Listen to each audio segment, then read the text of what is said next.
జగన్కి మొన్నటిసారి 11 సీట్లే రావచ్చు, కానీ 40% ఓట్లు వచ్చినాయి. అంటే ఆ స్థాయిలో ప్రజలు నమ్మారు. దాన్ని ఎలాగా మలుచుకోవాలి, ఎస్పెషల్లీ ఎక్కడి నుంచి వచ్చినాయి, ఎస్సీ ఎస్టీ నియోజకవర్గాల నుంచి ఎక్కువ వచ్చినాయి. ఇది గుర్తుపెట్టుకోవాల్సిన అంశం. ఆ సామాజిక వర్గాలలో ఇప్పుడు ఒక ఫైట్ నడుస్తోంది. మాదిగ సామాజిక వర్గానికి సంబంధించినటువంటి వర్గీకరణ ఇష్యూ ఇక్కడ వైసీపీ నోరు మెదపట్లేదు.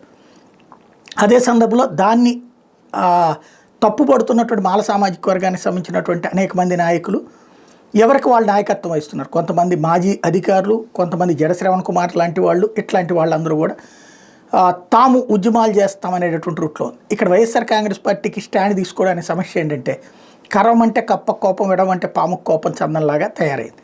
అటు కనుక వర్గీకరణకు అనుకూలం అంటే ఒక వర్గం ఓట్లు పోతాయి, వ్యతిరేకం అంటే ఇంకో వర్గం ఓట్లు పోతాయి.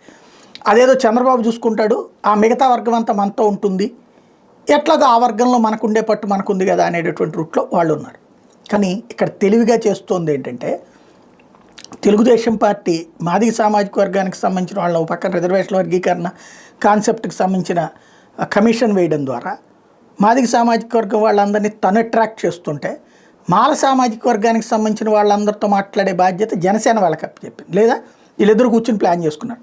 మాల సామాజిక వర్గానికి సంబంధించి గ్రౌండ్ లెవెల్లో ఉన్నటువంటి కార్యకర్తలు, నాయకులకి జనసేన నుంచి ఫోన్లు వెళ్తున్నాయి, మీరు జనసేనలోకి వచ్చేసేయండి, మనం గట్టిగా నిలబడదాం, మాట్లాడదాం. అంటే ఇదిగో ఈ సమస్య ఉంది కదా, మీ ప్రభుత్వమే కదా అని అడిగితే కొంతమంది అది సార్ట్అవుట్ చేద్దాం, మీరు అందరూ వస్తున్నారంటే కనుక అప్పుడు ఆపడానికో లేకపోతే దాన్ని డ్రాగ్ చేయడానికో వీలుంటుంది అనేటటువంటిది వీళ్ళు మాట్లాడుతున్నటువంటి పరిస్థితి. మీరు అటున్నారన్నటువంటి ఉద్దేశంతోనే వీళ్ళు ఇది ముందుకు తీసుకెళ్తున్నారని వాళ్ళకి కన్విన్స్ చేసేటటువంటి ప్రయత్నం. ఓవరాల్గా వ్యూహాత్మకంగా వాళ్ళు అడుగులు వేస్తున్న వేళ జగన్ చేష్టలుడికి చూస్తున్నారా లేకపోతే తెలిసి ఏం చేయలేక చూస్తున్నారా చూడాలి.